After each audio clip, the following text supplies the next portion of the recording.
ఇది కేవలం సమాచారంగా మాత్రమే భావించండి. వైద్య నిపుణులను సంప్రదించండి. మెనోపాజ్ అన్నది అసలు ఏ వయసులో సింప్టమ్స్ పెరిమెనోపాజ్ సింప్టమ్స్ మొదలవుతాయి? అది మనకి వరల్డ్ వైడ్ డిఫరెంట్‌గా ఉంటుందమ్మా. మన ఇండియాలో అయితే కనుక ఆడవాళ్ళకి సాధారణంగా 45 సంవత్సరాల నుంచి 52, 53 సంవత్సరాల దాకా వాళ్ళు మెనోపాజ్‌లోకి ఎంటర్ అవ్వచ్చారు. మెనోపాజ్ అంటే పూర్తిగా పీరియడ్ ఆగిపోయిన సంవత్సరం దాకా, ఆ తర్వాత పీరియడ్‌ని మనం మెనోపాజ్ అంటాము. మెనో అయి చాలా వరకు సాధారణంగా ఆడవాళ్ళకి 45 ఏళ్ళు దాటిన తర్వాత ఓవరీస్‌లో ఈస్ట్రోజన్ అనే హార్మోన్ తగ్గడం మొదలవుతుంది. దానివల్ల వాళ్ళకి పీరియడ్స్ అన్నవి ఇర్రెగ్యులర్ అయిపోతాయి. ఇర్రెగ్యులర్ పీరియడ్స్ నెలకొకసారి కాకపోయినా 15 రోజులకి, 3 నెలలకి లేదా 2 నెలలకి రావడము. ఒక 4, 5 రోజులు ఆగి అయిపోతుందంటే ఏం బెంగ లేదు.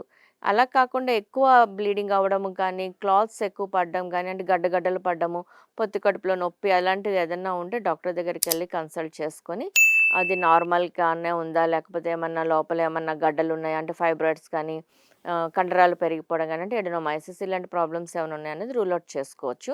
చాలామంది మెనోపాజ్ ఇండియాలో మన అదృష్టం ఏంటంటే, వాళ్ళ ట్రాన్సిషనల్ పీరియడ్ చాలా చక్కగానే ఉంటుంది. వాళ్ళకంత ఇబ్బందులేమి ఉండవు. అంటే మెనోపాజ్‌లో వచ్చే సింప్టమ్స్ లైక్ ఒళ్ళంతా చెమటలు పట్టడం గానీ, మూడ్ చేంజెస్ అని హాట్ కానీ, ఫ్లాషెస్. హాట్ ఫ్లషెస్ అంటాము. ఒళ్ళంతా సడెన్‌గా వేడిగా ఆవిర్లు పట్టినట్టు అవుతది. మళ్ళీ 2 నిమిషాల్లో తగ్గిపోతుంది. కారణం లేకుండా చికాకు పడ్డము. ఇలాంటివన్నీ కూడా కొన్ని సందర్భాల్లో చూస్తాము.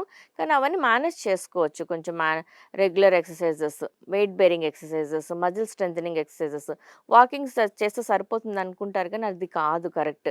Muscle strengthening exercises, weight bearing exercises చేసుకున్నప్పుడు మనకి certain amount of hormonal imbalance ఏదైతే ఉంటుందో అది సెట్ అవుతుంది.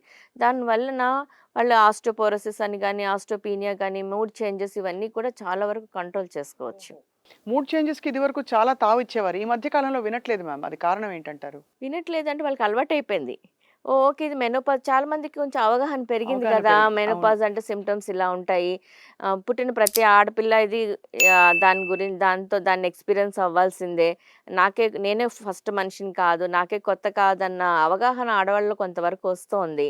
సో, దాని మూలాన ఓకే. మేము కూడాను వచ్చినప్పుడు ఫ్యామిలీ వాళ్ళకి కూడా చెప్తాం. హస్బెండ్‌కి, కూతురు, కొడుకు, అల్లుడు ఎవరైతే ఉంటారో వాళ్ళందరికీ ఇలా ఉంది వాళ్ళకి. మీరు కొంచెం కోఆపరేట్ చేస్తే వాళ్ళు ఈజీగా దాటేస్తారు ఆ స్టేజ్‌ని. సో, అది మంచి హెల్తీ చేంజ్ కదా! అంతే కదా మ్యామ్. సో, అయితే బట్ అవగాహన పెరగడం అనేది చాలా సహేతుకమైన పరిణామం. అవును. చాలా మంచిగా పెరుగుతోంది. That's very good thing actually. ఒక మహిళ ఆరోగ్యానికి జీవితకాలం పాటు కావాల్సిన 3 సూత్రాలేంటి మ్యామ్? 3 సూత్రాలు అంటే తను హెల్తీ ఆహారం తీసుకోవాలమ్మా. ఆరోగ్యవంతమైన ఆహారం. త్యాగాలు కొంచెం తగ్గించుకోవాలి. నేను ఇప్పుడు నాన్ వెజిటేరియన్ ఉంటే చిన్న ఎగ్జాంపుల్ బిర్యానీ చేస్తది. చికెన్ ముక్కలేమో కూతురికి, కొడుకులకి, మొగుడికి పెట్టి ఆమె అన్నం తింటది. ఆమెకెక్కడ న్యూట్రిషన్ వచ్చింది అందులో? అలాగా. సో, తన ఆరోగ్యం చూసుకుంటేనే తన ఇల్లు బావుంటది. తన ఇల్లు బావుంటేనే సొసైటీ బావుంటది. సొసైటీ బావుంటే దేశం బావుంటది. అంతే కదా మ్యామ్. చాలా అది. అద్భుతంగా చెప్పారు. సో, తనేం చేయాలి బేసిక్ అంటే తన ఆరోగ్యం చూసుకోవాలి. ఆరోగ్యం చూసేయాలంటే కొంచెం హెల్తీ ఫుడ్ తీసుకోవాలి. కొంచెం ప్రోటీన్స్ ఉండేటట్టు చూసుకోవాలి. టైంకి తినాలి. కొద్దిగా కాస్త కూస్తో రెస్ట్ తీసుకోవాలి కదా మ్యామ్. అది కూడా రెస్ట్ ఉంది. అన్నది ఉండాలి. మళ్ళీ ఇంకొకటేంటంటే ఎక్సర్‌సైజెస్. ఎక్సర్‌సైజ్ అంటే నడక, పరిగెత్తడాలు అవి కాదు. Muscle strengthening exercises, weight bearing exercise అన్నది వాళ్ళ జీవితంలో ఒక రొటీన్ అయిపోవాలి. ఒక భాగం చేసుకోవాలి. అట్‌లీస్ట్ 30 ఏళ్ళొచ్చిన తర్వాతనైనా సరే. ఆ టైంకి కొంచెం సెటిల్ అవుతారు. సో, రోజుకి 24 గంటలు ఒక గంట వాళ్ళ ఆరోగ్యం కోసం కేటాయించడం చాలా ఇంపార్టెంట్ అని నా ఉద్దేశం.